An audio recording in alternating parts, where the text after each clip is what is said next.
دوستو 1757 ایک ایسی جنگ جس نے نہ صرف نواب کو ہرایا بلکہ پورے ہندوستان کی تاریخ بدل دی۔ دوستو آگے بڑھنے سے پہلے میری آپ سے گزارش ہے کہ صفدر شاہ موٹیویشن فیس بک پیج اور یوٹیوب چینل کو ضرور سبسکرائب کریں تاکہ تاریخی ادوار سے آگاہی ہو سکے۔ دوستو 1757 میں بیٹل آف پلیسی کے بعد ایسٹ انڈیا کمپنی نے برے صغیر میں اپنی سیاسی طاقت مضبوط کرنا شروع کی اور اگلے 100 برسوں میں یہ ایک تجارتی کمپنی سے ایک طاقتور حکمران بن گئی، لیکن 10 مئی 1857 نے پورے ہندوستان کو ہلا کر رکھ دیا۔ انڈین ریبیلین آف 1857 دہلی کو میرٹھ سے شروع ہونے والی کانپور، لکھنؤ، جھانسی اور دیگر علاقوں میں شدید لڑائیاں ہوئی۔ بہادر شاہ ظفر کو بغاوت کی علامت بنایا گیا۔ رانی لکشمی بائی، ٹیپو سلطان کے خاندان کے افراد، نانا صاحب اور بے شمار سپاہیوں نے انگریزوں کے خلاف جنگ لڑی۔ اگرچہ 1858 تک انگریز اس بغاوت کو کچلنے میں کامیاب ہو گئے، لیکن انہوں نے یہ فیصلہ کر دیا کہ اب ایسٹ انڈیا کمپنی کے ذریعے حکومت ممکن نہیں۔ اسی لیے 2 اگست 1858 کو گورنمنٹ آف انڈیا ایکٹ نافذ کیا گیا، جس کے تحت کمپنی کی حکومت ختم کر دی گئی اور ہندوستان براہ راست برطانوی تاج کے ماتحت آ گیا۔ اسی سال ملکہ کوین وکٹوریہ نے ایک اعلان جاری کیا جس میں ہندوستانیوں کے مذاہب اور رسم و رواج کا احترام کرنے کا وعدہ کیا گیا۔ اس کے بعد وائس رائے کا نظام قائم ہوا اور لارڈ کنگ ہندوستان کے پہلے وائس رائے بنے۔ 1860 اور 1870 کی دہائیوں میں انڈین کونسل ایکٹ نافذ کیا گیا تاکہ محدود ہندوستانی نمائندگی دی جا سکے۔ 1861 میں ریلوے، ٹیلی گراف اور جدید سڑکوں کا جال بچھایا گیا، لیکن ان سب منصوبوں کا اصل مقصد ہندوستانی وسائل کو برطانیہ منتقل کرنا اور فوجی کنٹرول مضبوط کرنا تھا۔ اسی دوران ہندوستان کی مقامی صنعتیں تباہ ہونے لگی، خاص طور پر بنگال کی مشہور کپڑے کی صنعت شدید متاثر، کسانوں پر بھاری ٹیکس لگائے گئے اور قحط بڑھنے لگے۔ 1876 میں ملکہ وکٹوریہ کو امپریس آف انڈیا کا خطاب دیا گیا۔ 1877 میں دہلی دربار منعقد ہوا تاکہ برطانوی طاقت کا مظاہرہ کیا جا سکے۔ دوسری طرف مسلمانوں کی تعلیمی اور سیاسی حالت کمزور ہو چکی تھی۔ اسی دوران سید احمد خان نے علی گڑھ تحریک شروع 1875 میں محمدن انگلو اورینٹل کالج قائم کیا گیا، جو بعد میں علی گڑھ مسلم یونیورسٹی بنا۔ سر سید نے مسلمانوں کو جدید تعلیم اپنانے کی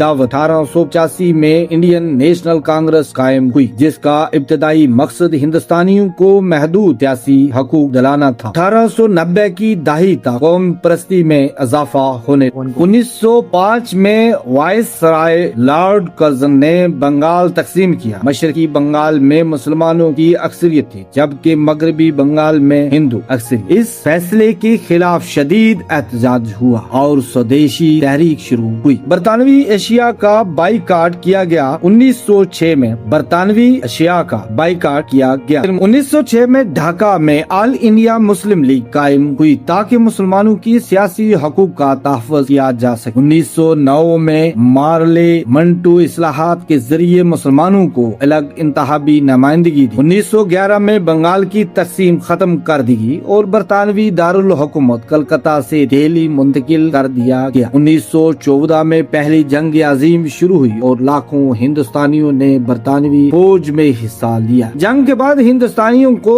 امید تھی کہ انہیں زیادہ حقوق ملیں گے، لیکن اس کے برعکس 1919 میں رولٹ ایکٹ نافذ کیا گیا جس کے تحت بغیر مقدمے کے گرفتاری ممکن تھی۔ اسی سال 13 اپریل 1919 کو جلیانوالہ باغ پیش آیا جب جنرل ڈائر نے نہتے لوگوں پر فائرنگ کروا دی۔ اسی واقعے نے پورے ہندوستان میں غم و غصہ پھیلا دیا۔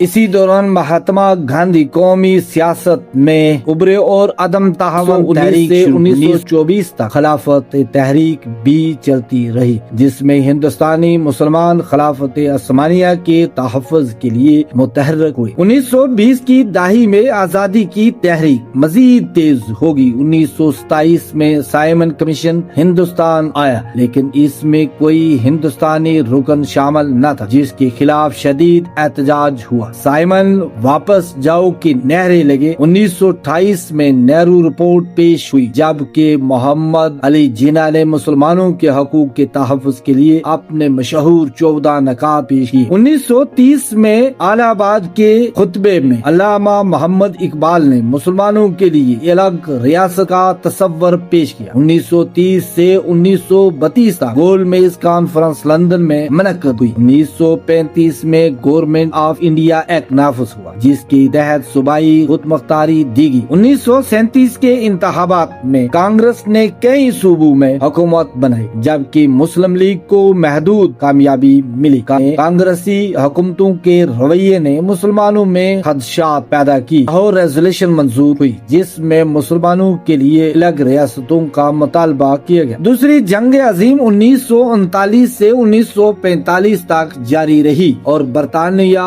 کمزور ہوتا گیا۔ 1942 میں کانگریس نے بھارت چھوڑو تحریک شروع کی، جبکہ سبھاش چندر بوس آزاد ہند فوج قائم کی اور جاپان کی مدد سے برطانوی حکومت کے خلاف مسلح جدوجہد کی کوشش کی، اور 1945 کے بعد برطانیہ معاشی اور سیاسی طور پر کمزور ہو چکا تھا۔ 1946 میں کیبنٹ مشن ہندوستان آیا تاکہ اقتدار کی منتقلی کا حل نکالا جا سکے، لیکن ہندو مسلم اختلافات بڑھتے گئے۔ 16 اگست 1946 کو ڈائریکٹریٹ ایکشن ڈے کے بعد کلکتہ اور دیگر شہروں میں شدید فسادات پھوٹ پڑے۔ پنجاب اور بنگال خون ریزی کا شکار ہو گئے۔ آخرکار 3 جون 1947 کو تقسیم ہند کا منصوبہ پیش کیا گیا۔ لارڈ ماؤنٹ بیٹن نے اعلان کیا کہ ہندوستان تقسیم ہوگا۔ 14 اگست 1947 کو پاکستان دنیا کے نقشے پر ابھرا، جبکہ 15 اگست 1947 کو انڈیا آزاد ہوا۔ لیکن اس آزادی کے ساتھ برے صغیر کی تاریخ کی سب سے بڑی ہجرت اور خون ریزی بھی ہوئی۔ لاکھوں لوگ سرحد کے دونوں اطراف منتقل ہوئے، ہزاروں دیہات تباہ ہوئے، بے شمار لوگ مارے گئے اور تقریباً 200 سالہ برطانوی راج کا خاتمہ ہو گیا، مگر اس کے سیاسی، معاشی اور سماجی اثرات آج تک برے صغیر میں محسوس کیے جاتے ہیں۔